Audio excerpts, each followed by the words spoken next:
everyone, my name is Madeline, and for those of you who are new here, please subscribe either down below or click the little wave in the right hand corner, and make sure you hit the notification bell, that way you get notified every single time I upload. And a few videos ago, or it might be my last video, not sure, I uploaded my favorite Netflix TV shows. And for this week's video, I wanted to share with you guys my favorite Netflix movies and documentaries. Like last week's video, I wanted to just read the little blurb off of Google and kind of like explain it in my own words, because I'm not super good at explaining things and I don't want to confuse you guys. Be sure that you check out the link in my description box for petitions to sign, and make sure you guys are still staying educated on the Black Lives Matter movement. There's been a case that happened back in August that has been circulating. It's the Elijah McClain case.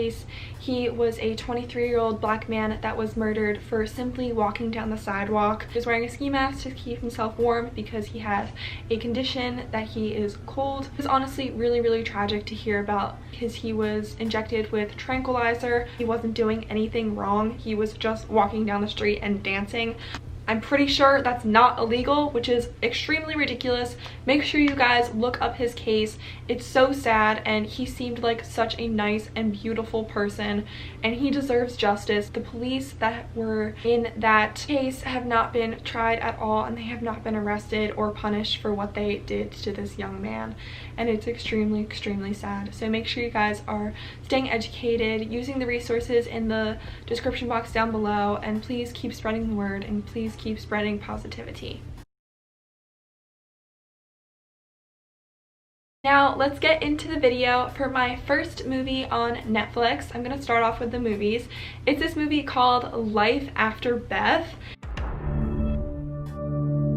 and it has one of my favorite actresses in it. Her name is Aubrey Plaza. She is from Parks and Rec. A guy discovers that his girlfriend, Aubrey Plaza, has returned from the dead, but his joy turns to horror as she slowly undergoes a horrible transformation. Aubrey Plaza, Beth, she dies and then she comes back. Like, she actually dies. Like, they have a funeral for her, she's buried, and then she comes back to life, because this is definitely a comedy. It's so funny, and it's like dark humor. He basically is like trying to like kill her, but not in a bad way, because it was his girlfriend, but it's not the girlfriend that he used to have. So it's super entertaining, super funny. Her dad is actually the voice of Wreck-It Ralph, so it's just so weird to see him in that role. On to my next recommendation. This movie I actually discovered during quarantine. I don't know how I haven't seen this movie up until this point. It is so funny. It's actually kind of an old movie. I think it's like 10 years old. It's called The Invention of Lying, and it has a lot of really well-known actors and actresses in it, such as Jennifer Gardner, Jonah Hill, Tina Fey, Louis C.K., Robert Lowe, and Jason Bateman. Love him. In a world where lying doesn't exist, following script editor Mark Benenson suddenly develops an ability to bend the truth, pinning tall tales to get out of trouble and into girls' pants. His unique ability proves invaluable as the painfully truthful townspeople believe every porky pie he utters. In this world, lying is not a thing. Like, you physically can't lie. It's just not possible. So everyone just believes that they're telling the truth. Like, they just tell the truth for everything. And the opening scene is so funny. Jennifer Gardner is going on a date with the main character, and she says all these like crazy things that you would never say on a first date. She kind of calls him ugly. Something happens to him and he realizes that he is able to lie. He just makes up all this stuff about like the afterworld, and it's kind of weird because he turns into like their Jesus, and he like kind of has like a Bible, so it gets kind of like weird at the end. But it's so funny that everyone believes him and he's like the Messiah. It's so funny and so weird, and I don't know how I didn't know about this movie, but please check it out because it's absolutely hilarious. This movie is one of my favorite movies. It's the movie called The Help, and was actually just added on to Netflix. This movie came out in 2011, and I would watch this movie on repeat back then.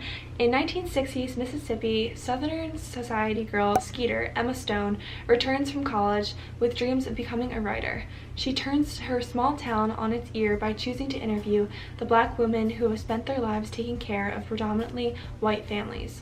Only Aibileen, the housekeeper of Skeeter's best friend, will talk at first, but the pair continue to collaborate. More women decide to come forward, and turns out they have quite a lot to say. Aibileen's character is played by Viola Davis. Basically shows like how maids, like the black maids, were treated, because in the South, maids were predominantly black, and it is set in the 1960s, so we're still coming out of segregation, and that is still kind of happening. It's a really good movie because these maids get to tell their story. For our next movie, I'm going to be talking about Hancock. It is a movie with Jason Bateman and Will Smith. It's like a superhero kind of movie. This movie came out in 2008 and I have loved it since then. I don't know, I really like this movie. A scruffy superhero named Hancock, Will Smith, protects the citizens of Los Angeles, but leaves horrendous collateral damage in the wake of every well-intentioned feat. That's okay with Hancock. He doesn't care about what people think, and just as likely to be found dozing on a park bench as saving a damsel in distress. However, after saving the life of a PR executive, Jason Bateman, and meeting the beautiful man's wife, Charlize Theron, he realizes that he may have a sensitive side after all. He's kind of like a fallen angel, and that's how he has all these superpowers. So he can like fly, and he can pick up like super heavy things.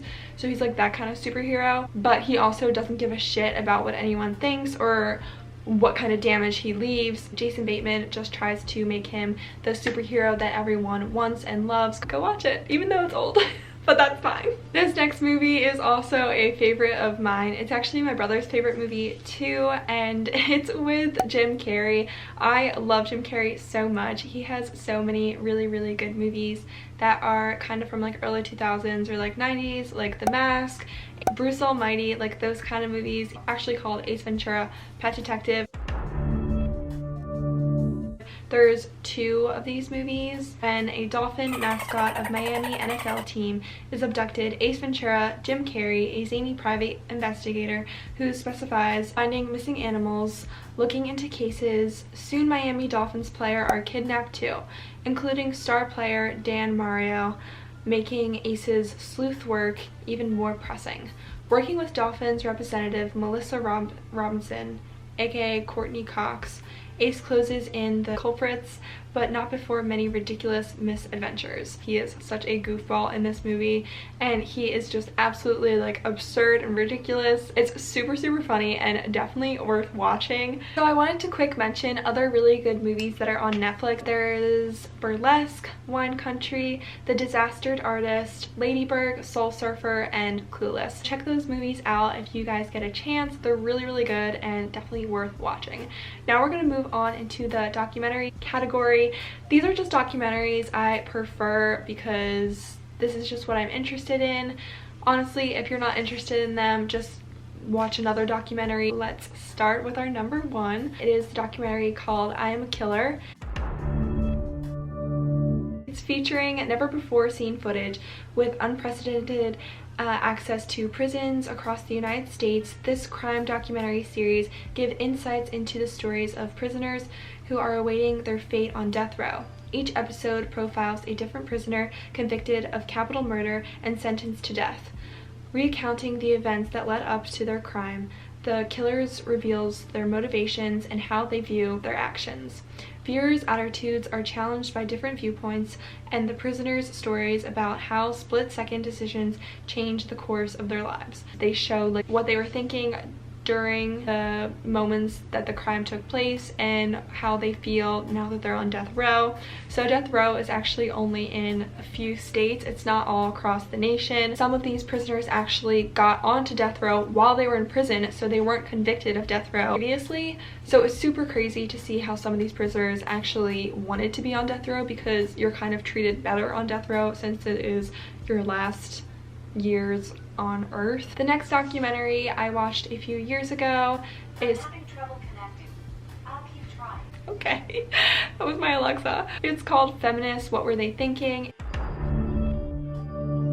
It's a super good feminist documentary. It has a lot of really good feminist in the documentary being interviewed as to how they partook in the feminist movement back when it started and even now today. It discusses like the issues that women face every day and also how they are moving forward to getting equality for women, what their steps were to first start the women's movement. There's a lot of really good feminists in the documentary and how they got their point across either through marching, protests, art even. There is art museum exhibit called the Vagina Monologues. Really good and really inspirational to see, especially as a woman. And even if you're not a woman, you should still watch this because it's good to get a different perspective on what women are facing and the issues that we have to face solely for being a woman. Just please watch it to open your eyes as to what we are experiencing every day. This third and last documentary is called What the Health. If you guys don't know, I am vegetarian. I have been vegetarian for like 7 years now. I never really was super big on meat and I've always loved animals. I actually watched this documentary after I became vegetarian.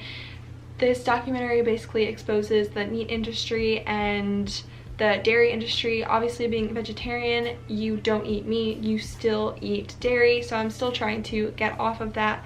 There's a lot of really horrific and graphic images in this documentary. It definitely opens your eyes to know this label on my milk carton is not true. There's not a nice little cow standing in a field. It is actually just a barn jam-packed full of cows and people milking them and artificially inseminating them with a metal rod just so they get pregnant so that they can produce more milk.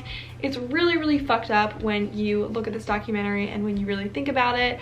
And there's a lot of chemicals that go into the meat industry and the dairy industry that honestly we should not be digesting and putting into our bodies. Even if you don't give a shit about animals, please still watch this because it's honestly for your own benefit. Like, you don't want to be ingesting all of these chemicals because they're so bad for your body, and some of them had led to cancer or other serious illnesses. Please watch it if you want to become more aware of what you are eating and what you're putting into your body.